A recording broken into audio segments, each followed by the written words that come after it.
वो बोला, अरे मतलब दूध उबालते वक्त मैं ऊपर से झाग भी डाल दूं। मैंने गहरी सांस ली मगर दिल में कहीं हल्की सी गदगदी महसूस हुई। अब मामला ये था कि उसकी हर बात सुनकर मेरा दिल धड़कने लगता था। मैं समझ नहीं पा रही थी कि वो मुझे छेड़ रहा है या वाकई सीधा साधा है। एक दिन मैं बालकनी में खड़ी थी। वो नीचे से आवाज देता है, बीबी आज तो दूध हतना गाढ़ा है कि आपका चाय पीते पीते भी भर जाएगा। मैं चौंक गई। क्या मतलब गाढ़ा? वो बोला, अरे मतलब गाय को इस बार बढ़िया चारा मिला है, इसलिए दूध ज्यादा मिलाईदार है। मेरे होंठों पर हल्की हंसी आ गई, मगर अंदर से दिल बेकरार हो रहा था। धीरे धीरे मेरी रातों की तन्हाई उसकी बातों से बढ़ने लगी। जब भी वो कोई मजाक करता, मुझे लगता कि मेरी खामोशी टूट गई है। एक दिन मैंने उससे मजाक में कह दिया, तुम्हारी बातें बहुत नटखट होती हैं। वो मुस्कुर आया, अरे बीबी, मैं तो बस दूध लाने वाला हूं, बातें तो अपने आप ही निकल आती हैं। इसकी ये मासूमियत भी अजीब थी। कभी तो ऐसा लगता कि वो जानबूझकर डुअल मीनिंग बोल रहा है, कभी लगता कि शायद वो वाकई मासूम है और मुझे ही गलत फहमी हो रही है। लेकिन एक बात साफ थी, मेरे दिल का खालीपन अब बढ़ने लगा था। उसकी हर एक बात मेरे अंदर कोई हलचल पैदा कर देती थी। दिन गुजरते गए और उजर की बातें और भी नटखट होती चली गईं। अब तो हाल ये था कि सुबह की चाय में दूध से ज्यादा उसकी बातों का स्वाद होता। एक दिन वो दूध रखते हुए बोला, बीबी आज दूध हतना भारी है कि अगर आप अकेली उठाएंगी तो थक जाएंगी। बेहतर है मैं पकड़कर डाल दूं। मैंने चौंक कर उसकी तरफ देखा। क्या मतलब भारी है? वो मासूमियत से मुस्कुर आया, मतलब गाय ने आज ज्यादा दूध दिया है, थैला भरपूर हो गया है। मेरे चेहरे पर हंसी आ गई, मगर दिल के किसी कोने में उसकी आंखों की चमक ने अजीब सी गर्माहट पैदा कर दी। अब उसका अंदाज मुझे चपता नहीं था बल्कि भाता था। मैं अक्सर सोचती किया, ये वाकई इतना भोला है या मुझे जानबूझकर छेड़ता है।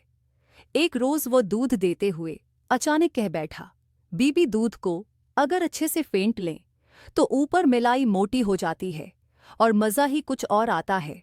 मैंने शर्माते हुए कहा, तुम्हारी बातें तो बस सीधी लगती ही नहीं। वो मुस्कुर आया, अरे बीबी, मैं तो दूध का काम करता हूँ, मेरी हर बात दूध से जड़ी होती है। अगर और कुछ समझ में आता है तो वो आपकी सोच है। उसकी ये बात सुनकर मैं इंदर ही इंदर शर्मा गई।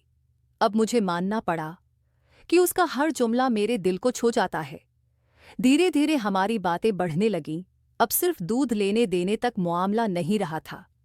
कभी वो पूछता भी चाय मज़ेदार बनी, कभी कहता आज रात दूध पीकर सोना नींद गहरी आएगी।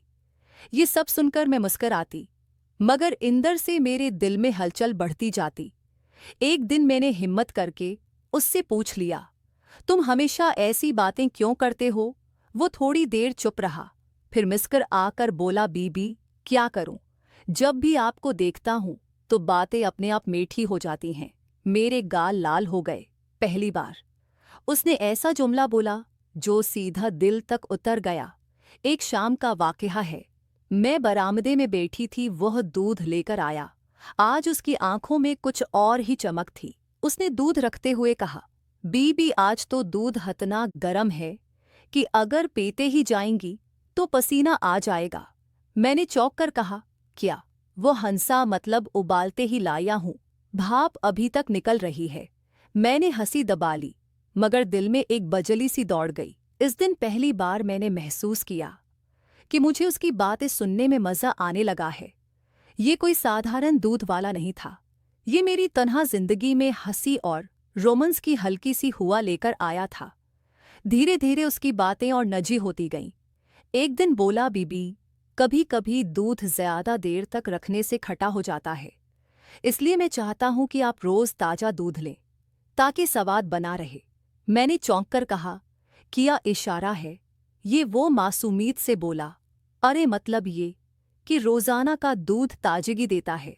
मगर उसके लहजे में ऐसा इशारा था कि दिल जोर जोर से धड़कने लगा। अब कहानी यहाँ तक पहुँच गई थी कि उसकी हर मुलाकात मेरे लिए इंतजार का वक़्त बन गई। दिन का सबसे प्यारा लम्हा वो था जब उजर गली के मोड़ से आता दिखाई देता। एक दिन वह दूध रखते हुए धीरे से बोला, बीबी, आप चाहें तो मैं दूध उबाल कर भी दे सकता हूँ, ताकि आप सिर्फ मज़ा लें, मेहनत न करनी पड़े। मैंने मुस्करा